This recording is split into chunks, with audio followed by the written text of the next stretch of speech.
Islamic scholar فضيلة الشيخ مفتی محمد یوسف تیبی حفظہ اللہ تعالی، فاضل Medina university, خطیب مرکز اقصی جی ٹی روڈ گجرانوالہ۔ 21ویں پارے میں سورہ روم ہے۔ سورہ روم سے مراد عیسائی روم جو معروف ملک ہے، اس کا واقعہ بہت سبق آموز بھی ہے اور بہت گہرا بھی ہے، اور مسلمانوں کی فارن پالیسی سے متعلق ہے۔ ہوا یہ کہ روم اور ایران بڑی بڑی دو سلطنتیں تھیں، جیسے ہمارے زمانے میں کیا ہے، روس اور امریکہ۔ رومی آتش پرست تھے، نہ اللہ کو، نہ نبی کو، نہ کتاب کو، نہ آخرت کو، کسی چیز کو نہیں مانتے تھے۔ ایرانی کسی چیز کو نہیں مانتے تھے۔ جو رومی تھے وہ اللہ کو مانتے، اپنے نبی کو مانتے، اپنی کتاب کو مانتے، آخرت کو مانتے تھے، مگر ہمارے نبی اور ہماری کتاب کو نہیں مانتے تھے۔ تو طبعی طور پر، فطری طور پہ جو مسلمانوں کا میلان تھا وہ عیسائیوں کی طرف تھا۔ بات سمجھ رہے ہیں آپ؟ فطری طور پہ میلان مسلمانوں کا عیسائیوں کی طرف تھا، کیونکہ وہ اللہ کو، آخرت کو، اپنے نبی، اپنی کتاب کو مانتے ہیں، جبکہ ایرانی کسی چیز کو نہیں مانتے۔ اور مکے والے اتفاق سے اللہ کو مانتے تھے، مگر باقی کسی چیز کو نہیں مانتے تھے۔ تو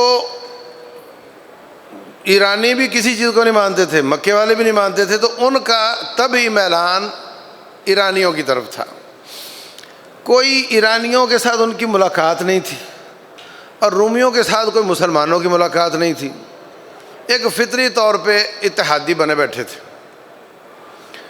اتفاق یہ ہوا کہ ایرانیوں نے رومیوں پر قبضہ کر لیا،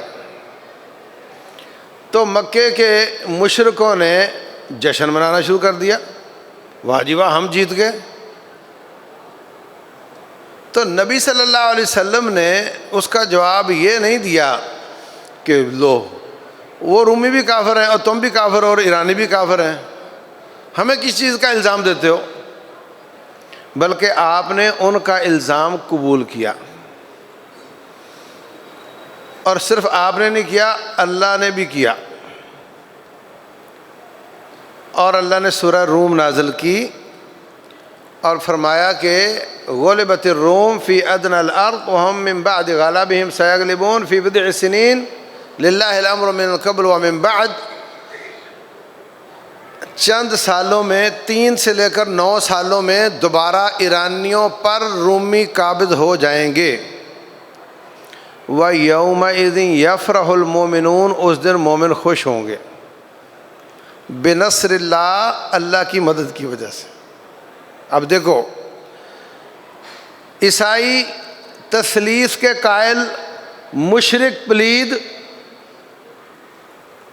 اس حالت میں مر جائیں تو جہنمی، مسلمانوں کے دشمن،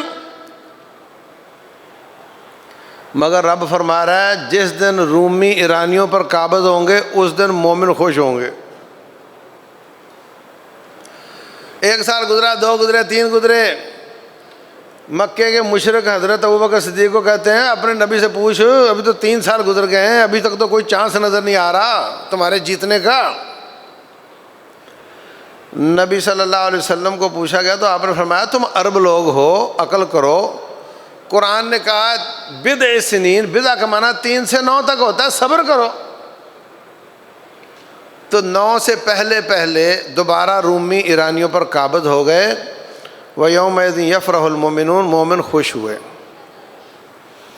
تو اسلام اس قدر لو لیول پر جا کر انصاف پسند ہے کہ ہیں تو کافر دونوں، مگر وہ زیادہ چیزوں پر ایمان لاتے ہیں، یہ تھوڑی چیزوں پہ ایمان لاتے ہیں، تو اس میں بھی اسلام فرق کرتا ہے۔ مکے والوں نے پہلی ہجرت کدھر کی تھی؟ کیا حبشہ والا مسلمان تھا؟ مکے والے بھی کافر، وہ بھی کافر، مگر وہ عیسائی تھا اور یہ مشرک تھے۔ اللہ فرماتے ہیں لا تجدن اشد الناس عداوۃ للذین آمنوا الیہود والذین اشرکوا، تمہارے شدید دشمن کون ہیں؟ یہودی اور مشرک، حالانکہ یہودی بھی مشرک ہیں۔ وقالت الیہود عزیر ابن اللہ، ان کو یہودی کہا شرک کے باوجود، اور مکے والوں کو مشرک کہا۔ وَلَا تَجِدَنَّ أَقْرَبَهُم مَّوَدَّةً لِّلَّذِينَ آمَنُوا الَّذِينَ قَالُوا إِنَّا نَصَارَىٰ، اور اے نبی آپ کے نسبتاً قریب وہ ہیں جو کہتے ہیں ہم عیسائی ہیں، ان کو عیسائی کہا جبکہ وہ بھی مشرک ہیں، ان کو عیسائی کہا جبکہ وہ بھی مشرک ہیں، تین رب کے قائل ہیں۔ تو اللہ تعالیٰ نے مشرک کہا مکے والوں کو، حالانکہ تینوں مشرک ہیں، یہودی بھی، عیسائی بھی اور مکے والے بھی، لیکن ان کا نام لیتے ہوئے فرق کیا ہے اور کہا نبی اسٹریٹجی بناتے وقت خیال رکھنا یہ زیادہ قریب ہے اور وہ زیادہ دور ہیں۔ ہمارا مسلمان تو جانتا ہی نہیں نا کہ باہر کیا ہو رہا ہے، فلسطین میں کیا چل رہا ہے۔ مکے والے نہ فیس بک تھی، نہ واٹس اپ تھا، نہ تار تھی، نہ فون تھا، نہ انٹرنیٹ تھا، اور ان کو پوری خبر تھی کہ باہر کیا ہو رہا ہے، کون جیت رہا ہے کون ہار رہا ہے۔ اور مسلمان مکمل ہر وقت موبائل میں گھسا رہتا ہے، مگر اس کو کچھ پتہ نہیں کہ دنیا میں کیا چل رہا ہے۔ اس کو پتہ میں اور میں، مسلمانوں کے ساتھ کیا ہو رہا ہے کوئی پتہ نہیں اس کو۔ تو اس سے ثابت ہوتا ہے کہ جو پاکستان کے، ہندوستان کے اللہ، رسول، کتاب، فرشتے، آخرت، تقدیر سب پر ایمان لانے والے مگر شرک کرنے والے، عیسائی ہمارے نبی کو نہیں مانتے، ہماری کتاب کو بھی نہیں مانتے، ان کی بچی سے شادی کی بھی شرطوں کے ساتھ جائز ہے، اور ان کا ذبیحہ بھی حلال ہے۔ ہاں، تو جو اللہ کو بھی مانے، رسول صلی اللہ علیہ وسلم کو بھی مانے، ان سے محبت بھی شدید کرے، اور کتاب کو بھی مانے، قرآن حکیم کو، سنت کو بھی مانے، مگر شرک کرے، تو اس کا درجہ ان سب سے اوپر آنا چاہیے نا۔ کیا سمجھے؟ ہمارے مولوی کہتے ہیں یہ مکے والوں سے بھی بدتر ہیں، یہ انصاف کی بات ہے۔ اور یہ تمہارے بھائی ہیں، مسلمان ہیں، یہ ان کو ڈوز غلط دے رہے ہو، ان کو ڈوز ملنی چاہیے عقیدے کی، ان کو علم کی، ان کو فہم کی، ان کو فتوے کی ڈوز نہیں ملنی چاہیے۔ ان کو قریب کرو، ان کو سمجھاؤ، فتوے لگانے کی بجائے ان کو قریب کرو، ان کو علم دو۔ اللہ کے نزدیک ہو سکتا ہے، دیکھو شرک تو شرک ہی ہوتا ہے، وہ عیسائی کا ہو وہ مسلمان کا ہو۔ اللہ کے نزدیک ہو سکتا ہے کوئی ہندوؤں سے بھی بدتر ہو، لیکن ہمارے سامنے چونکہ وہ کلمہ پڑھتا ہے، اس لیے ہمیں تو اس کے ساتھ کلمے والا ہی سلوک کرنا چاہیے نا، ہمیں ان کو ہندوؤں سے بدتر نہیں کہنا چاہیے۔ یہ سورہ روم ہے، اور اس میں اللہ تبارک و تعالیٰ نے فرمایا کہ اے مکے والو، جاؤ دنیا میں گھومو، دیکھو ہم نے کتنی کتنی بستیاں تباہ کر دیں، تمہیں تباہ کرنا کوئی مشکل کام نہیں ہے، بس تھوڑی مہلت دے رہے ہیں، سنبھل جاؤ۔ اور کچھ آخرت میں مجرموں کا کیا حال ہوگا اس کا بیان ہوا ہے۔ اللہ تعالیٰ نے اس کے بعد توحید کے دلائل دیے ہیں بڑے عجیب انداز سے۔ اللہ فرماتے ہیں میری آیت میں سے ہے کہ اللہ نے تمہیں مٹی سے پیدا کیا، میری آیت یہ ہے کہ ہم نے تمہیں بیویاں دیں اور بیویوں کو شوہر دیے اور بیچ میں محبت ڈال دی۔ بعض شاد و نادر جوڑے ہوتے ہیں، ان کی آپس میں محبت نہیں ہوتی، تو گھر بالکل بیکار ہوتا ہے ان کا۔ یہ کشش اور محبت، یہ بھی اللہ کی آیت ہے۔ اور آیت میں سے یہ بھی ہے کہ ہم نے زمین آسمان بنائی اور تمہارے رنگ اور تمہاری زبانیں الگ الگ بنائیں۔ سبحان اللہ، کان بھی ٹھیک ہے، آنکھ بھی ٹھیک ہے، زبان بھی ٹھیک ہے، مگر وہ چینی بول رہا ہے اور اس کو کوئی سمجھ نہیں آ رہی، اور یہ پنجابی بول رہا ہے اس کو کوئی سمجھ نہیں آ رہی۔ کیا پردہ بنایا ہوا ہے رب نے بیچ میں۔ یہ میری آیت ہے، اور یہ دن رات کا آنا جانا یہ بھی میری آیت ہے، اور پانی کا نازل ہو کر زمین کا ہرا بھرا ہو جانا یہ بھی میری آیت ہے، اور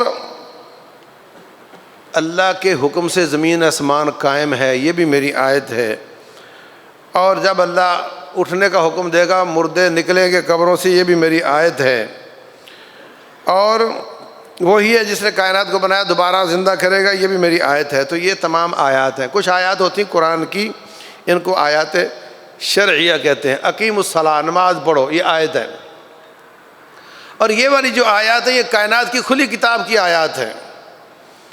ان آیات سے بھی ہدایت ملتی ہے، ان آیات سے بھی ہدایت ملتی ہے۔ کوئی کسی جسم پر ہی تحقیق شروع کر دے تو ایسے ایسے حقائق سامنے آئیں گے کہ اللہ تعالیٰ ایمان نصیب فرما دیتا ہے، لیکن جو متعصب ہوتا ہے اس کو نہ ان آیتوں سے کچھ ملتا ہے نہ ان آیتوں سے کچھ ملتا ہے۔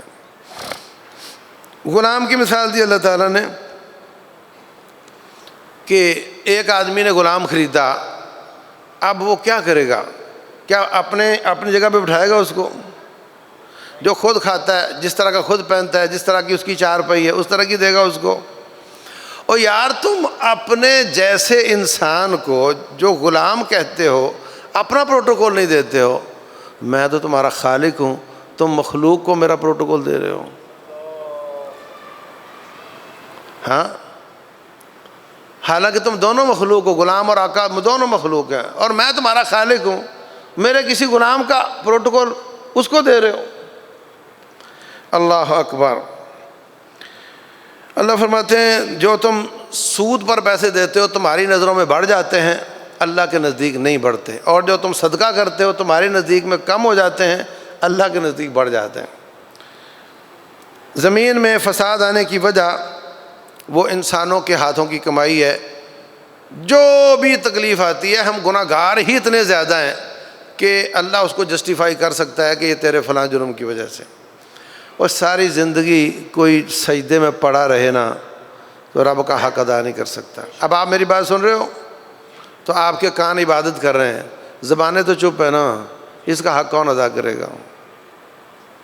اللہ پوچھ سکتا میں نے تمہیں زبان دی تھی، یہ میرا ذکر کیوں نہیں کرتی؟ تو ہم ہر وقت قصوروار ہیں۔ اللہ فرماتے ہیں وَلَوْ يَأْخِذُ اللَّهُ النَّاسَ بِمَا كَسَبُوا مَا تَرَكَ عَلَى ظَهْرِهَا مِن دَابَّةٍ۔ اگر اللہ تعالیٰ لوگوں کے جرموں پر انصاف کرنا شروع کر دے تو کوئی روح والی چیز زمین پہ رہنے کے لائق ہی نہیں ہے۔ اگر انصاف کرے، انصاف نہیں کرتا وہ فضل کرتا ہے، انصاف سے بھی اگلا کام فضل والا کام کرتا ہے۔ اس کے بعد سورہ لقمان ہے۔ سورہ لقمان میں ایک آدمی تھا لقمان حکیم، اس کے نام پہ سورت ہے۔ بعض کہتے ہیں وہ نبی تھا، بعض کہتے ہیں وہ سیاںا آدمی تھا۔ تو بعض لوگ انبیاء کو نہیں مانتے، سیاںوں کو بڑا مانتے ہیں، سمجھے نا؟ تو اللہ نے کہا چلو سیانے کی سن لو۔ شروع میں اللہ تعالیٰ نے گانے باجے اور یہ موسیقی کے آلات کی مذمت فرمائی ہے، اور اس کے بعد رسول اللہ صلی اللہ علیہ وسلم نے بھی فرمایا ایک وقت آئے گا تم یہ باجے گاجے ان کو تم حلال کر لو گے، اور اس وقت یہ ایسا ہو گیا ہے الیاذ باللہ۔ ہم نے لقمان کو دانائی دی تھی کہ اللہ کا شکر ادا کرو، جو شکر ادا کرے گا اس کا اپنا فائدہ ہے۔ جو دنیا میں جتنی تکلیفیں آتی ہیں، جتنی آخرت میں تکلیفیں آئیں گی، ان سب کا اگر ایک جملے میں قصور سمجھنا چاہتے ہو تو وہ ناشکری ہے۔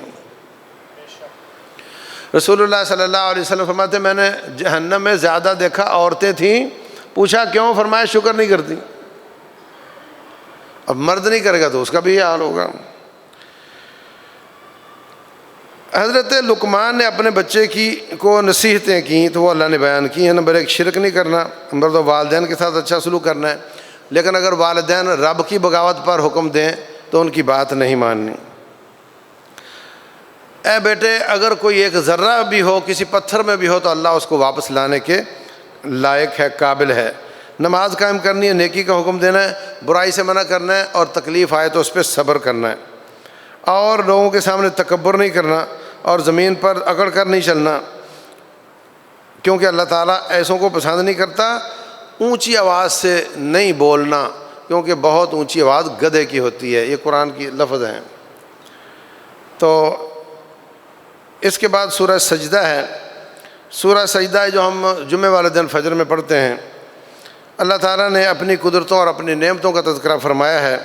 اللہ وہ ہے جس نے زمین و آسمان کو پیدا کیا اور 6 دنوں میں، اور پھر فرمایا کائنات کو چلاتا ہے آسمان سے، اور انسان کی اچھی اچھی شکلیں بناتا ہے۔ تو جو اللہ تعالیٰ پر ایمان لاتا اور اس کی توحید کو اپناتا ہے وہ اس کا مومن بندہ ہے، جو بغاوت کرتا ہے وہ مشرک ہے۔ افمن کان مؤمنا کمن کان فاسقا لا یستوون، مومن اور فاسق برابر نہیں ہوتے، ہم فرق کریں گے مومن کا اور فاسق کا، تو ہمیں مومن بننے کی کوشش کرنی چاہیے۔ وَلَنُذِيقَنَّهُم مِّنَ الْعَذَابِ الْأَدْنَىٰ دُونَ الْعَذَابِ الْأَكْبَرِ لَعَلَّهُمْ يَرْجِعُونَ، ہم بڑی سزا سے پہلے چھوٹی سزا دیتے ہیں تاکہ تم باز آ جاؤ۔ بڑی بڑی تکلیفیں انسان کو آتی ہیں نا۔ اچھا یہ مجھے بتاؤ، ایک ماسٹر صاحب، ایک بچہ ہے وہ ہمیشہ سبق یاد کرتا ہے، ایک دن سبق یاد نہیں کیا اور اس نے اس کی پٹائی کر دی، اور دوسرا بچہ ہمیشہ سبق یاد نہیں کرتا اور اس کی وہ پٹائی نہیں کرتا، اس کی خیر خواہی کس کے ساتھ ہے؟ ہاں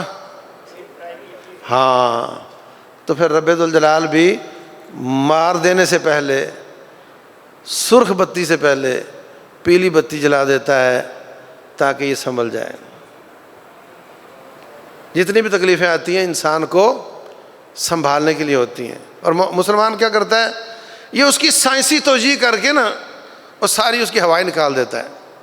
زلزلہ آیا، اور ڈرو، اور گڑ گڑاؤ، اور رب کے سامنے جھکو، کہتا ہے نہیں ایسی تھوڑی بات ہے، وہ تو پلیٹیں ہوتی ہیں نیچے اور پلیٹ کھسک جاتی ہے تو اس کے ساتھ زلزلہ آ جاتا ہے، ڈرنے کی تو کوئی بات ہی نہیں ہے۔ گرہن لگ گیا، نبی صلی اللہ علیہ وسلم اتنے پریشان، کبھی اندر آ رہے ہیں کبھی باہر جا رہے ہیں، صدقہ کر رہے ہیں، سب کو بلا لیا، نماز کسوف شروع کر دی، اور مسلمان کیا کرتا ہے، کہتا ہے نہیں یہ کوئی ڈرنے والی بات تھوڑی ہے، وہ تو سورج اور چاند ایک دوسرے کے سامنے آ جاتے ہیں، اور ہمیں پہلے ہی پتہ ہے کہ اگلے سال اور اگلے سال اور اگلے سال کب ہوگا، تو جب ہمیں پہلے پتہ ہے تو ڈرنے کی کون سی بات ہے؟ یہ سائنس کو اللہ کے مقابلے میں کھڑا کر رہا ہے، انفارمیشن کو رب بنا رہے ہیں، یہ رب کا شریک بنا رہے ہیں۔ تو اللہ فرماتے ہیں ہم جب وَلَوْلَا إِذْ جَاءَهُمْ بَأْسُنَا تَضَرَّعُوا، جب ہمارا عذاب آتا ہے تو گڑ گڑایا کرو، رویا کرو، یہ میرا مقصد ہے، یہ مقصد نہیں کہ تم سائنسی توجیحات کر کے اس کو ہضم کر جاؤ۔ اس کے بعد سورہ احزاب ہے۔ احزاب کا واقعہ اس طرح تھا کہ پہلے بدر میں مکے والے آئے تو نبی صلی اللہ علیہ وسلم نے مقابلہ کیا، 70 پکڑ لیے، 70 قتل کر دیے۔ پھر مکے والے آئے تو احد کے میدان میں مقابلہ کیا، مسلمان جیت گئے، کافر ہار گئے۔ جب مسلمانوں کی صفیں ٹوٹ گئیں، خالد بن ولید ان کے قائد تھے، پیچھے سے گھوم کر حملہ کیا، 70 صحابہ شہید ہو گئے۔ پھر وہ کہنے لگے کہ اکیلے مکے والوں سے بات نہیں بنتی، بنو غطفان کو دوسروں کو بلا کے زیادہ فوجیں لے کر آؤ۔ تو وہ ناٹو فورسز بنا کر آئے، مکہ پر حملہ، مدینہ پر حملہ کر دیا۔ آپ نے خندق کھود کر ان کا مقابلہ کیا۔ جب خندق کھود رہی تھی تو وقت تھوڑا تھا، وہ آ رہے ہیں، وہ چل پڑے ہیں، اتنی چوڑی خندق کہ کوئی گھوڑا اس کو کراس نہ کر سکے، اور اتنی گہری کہ گر جائے تو نکل نہ سکے، علاقہ کہیں مٹی کہیں پتھر، اور وقت تھوڑا ہے، اور کھانے کے لیے کھانا نہیں، سونے کے لیے وقت نہیں، خندق کھود رہی ہے جناب۔ صحابہ کرام کے مورال گر گئے۔ آپ نے کہنے لگے جی ایک پتھر ہم سے نہیں ٹوٹ رہا، آپ نے کدار پکڑی، اس کو ماری، لوہا پتھر سے ٹکرایا، اس میں چمک نکلی، اللہ نے اس کو LCD بنا دیا۔ فرمایا مجھے بحرین کے خزانے نظر آ گئے، محلات نظر آ گئے، بحرین فتح ہو جائے گا۔ منافق کہہ رہے ہیں ان کے دن گنے جا چکے ہیں، جیسے افغانیوں کو منافق کہتے تھے ان کے دن گنے جا چکے ہیں، 61 ملک آ رہے ہیں مارنے کے لیے۔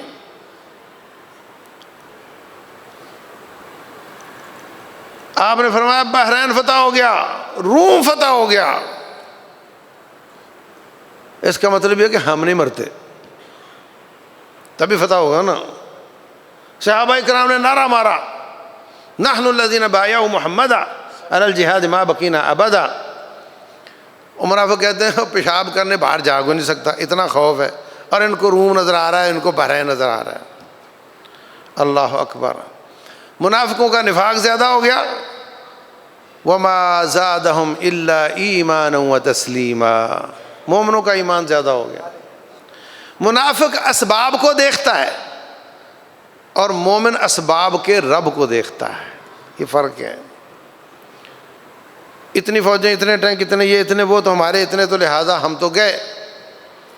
اور مومن دیکھتا ہے کہ ہم اتنے اور رب اتنا بڑا اور اس کے فرشتے اتنے زیادہ، تو ہمیں کیا فکر ہے۔ تو دشمن آ کر وہاں بیٹھا رہا، خندق کراس نہیں کر سکے، سردی بہت زیادہ تھی، چند دن رب نے مومنوں کو آزمایا، پھر اللہ نے ایسی ہوا چلائی، فارسلنا علیہم ریحا، ہم نے ہوا چلائی، وجنودا لم تروہا، اور اس میں میرے لشکر تھے جو تمہیں نظر نہیں آتے تھے۔ امریکہ کی آگ نہیں بجھنے دیتی تھی نا ہوا، یہ ہوا رب کا لشکر ہے۔ وَلِلَّهِ جُنُودُ السَّمَاوَاتِ وَالْأَرْضِ، وہ اوپر سے پانی گراتے تھے آگ پر، وہ گرتا تھا کہیں اور، ہوا اڑا کر لے جاتی تھی۔ یہ اللہ ہے جو ساری کائنات کے بڑے بڑے کلگی والے ان کے ناک مٹی کے ساتھ ملا دیتا ہے۔ تو پھر ایک دن ہوا کہ ہوا نے ان کے خیمے اڑا دیے، ان کی آگ جو تھی دیگوں کی ان کے خیموں کو لگا دی اور ان کو بھاگنے پہ مجبور کر دیا۔ یہ ہے غزوہ احزاب، اور جنہوں نے ان کو ہوسٹ کیا تھا وہ یہودیوں کا قبیلہ بنو قریظہ تھا۔ پھر نبی صلی اللہ علیہ وسلم نے ان کو گھیرا کیا اور ان کے جوانوں کو ذبح کیا گیا، اور ان کے بوڑھوں بچوں اور عورتوں مردوں کو غلام اور لونڈیاں بنایا گیا، اور ان کے مال کو غنیمت بنایا گیا۔ یہ ہے غزوہ احزاب جس کا تذکرہ اس میں ہے، لیکن کل کے سبق میں اس میں بہت زیادہ شرعی مسائل بھی ہیں۔ رب ذوالجلال ہم نے جو عرض کیا ہے سمجھنے اور عمل کرنے کی توفیق عطا فرمائے۔ واللہ اعلم، وصلی اللہ وسلم وبارک علی نبینا محمد۔